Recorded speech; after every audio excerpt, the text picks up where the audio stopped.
You could make the argument that no foods are inherently bad and that everything just has its own unique utility.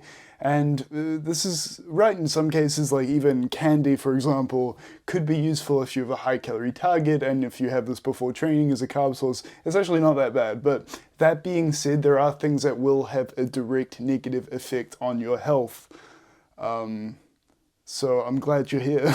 My name's Shay, I'm a nutritionist and an international level athlete, and the topic is pretty self-explanatory, so let's just get right into it. Although I'm not including things that are actual poison, like raw castor beans here, this first one has been called poison by a few, medical journals, so trans fats. So a crash course on fats here. We have our high and low density lipoprotein, high density being good, low density being the bad cholesterol. And if we take unsaturated fats like olive oil, this is actually going to raise our HDL, our good cholesterol, and lower our bad cholesterol, which is good. And if you take saturated fats, this is going to raise both.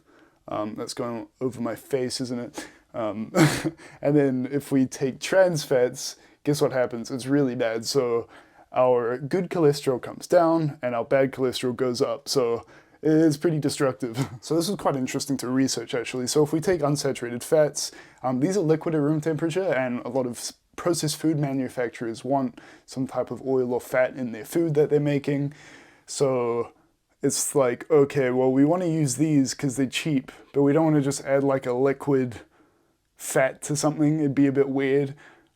So why not poison the masses for a better profit margin? So what they actually do is treat this unsaturated fat with hydrogen, and this hydrogenates it at the cost of some of the double bonds, and it ends up with these, trans double bonds, which are different, but they look a little bit similar to the cis bonds that are in the unsaturated fat, the monounsaturated fat, meaning one double bond.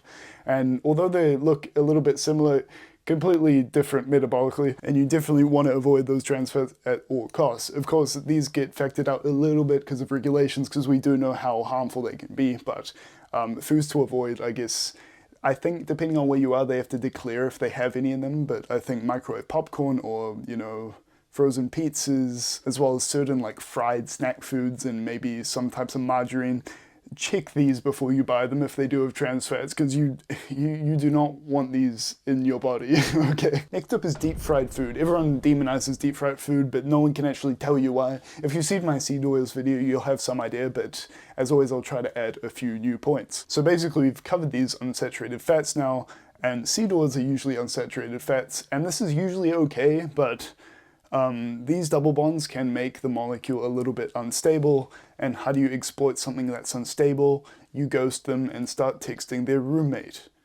No, don't do that. That's a bit toxic. But speaking of toxic, when you heat these up, these double bonds kind of go through all these phases of deterioration and release all these free radicals. And these free radicals are some of the most potent pro-inflammatory things you can put into your body. They will react with everything and destroy cells, even neurons, damaging them. So you do not want these in your body. Effects on your body can include mental health, cognition, disease risk, and recovery.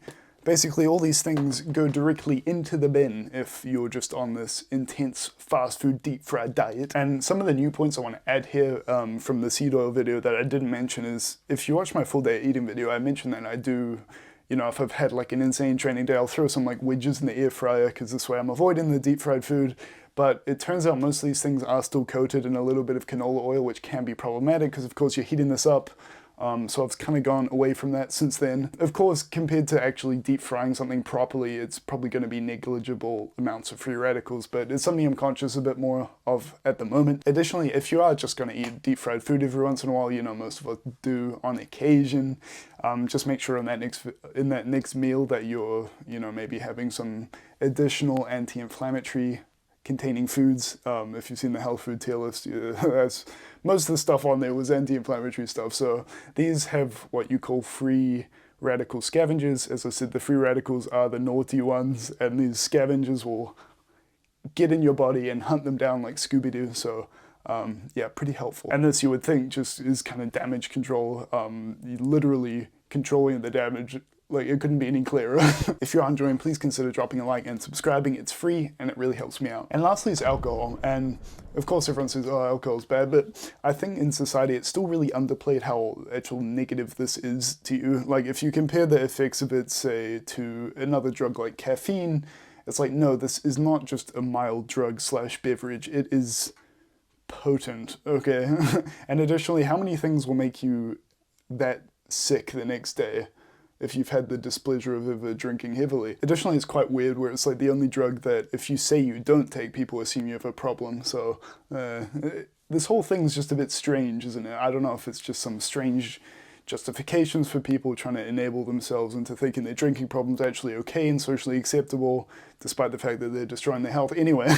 And a few points here that you might not have heard of as far as alcohol goes. I was listening to a podcast and Rhonda Patrick, who's like a really good nutritionist, was saying she had the study where even one glass of wine at even lunch can impede on recovery. Additionally, as far as training goes, every time you train, you're breaking down the muscle a little bit, creating these micro tears in the muscle, and then when this grows back, it grows back larger, of course, but this happens when you recover, and if you make all these micro tears and you don't recover properly via the use of alcohol, this doesn't happen and it kind of just atrophies a little bit. So coincidentally, if you've drunk after training, you would have been better off just not training at all, because you've literally gone backwards now. Okay, like, think about that. And if you're worried a little bit about missing out and maybe the social pressures, next time you go out, just order like a Sprite or a Coke. No one knows the difference. And then as soon as the night's done, get back in your car, stone cold sober, drive home, feel good the next day.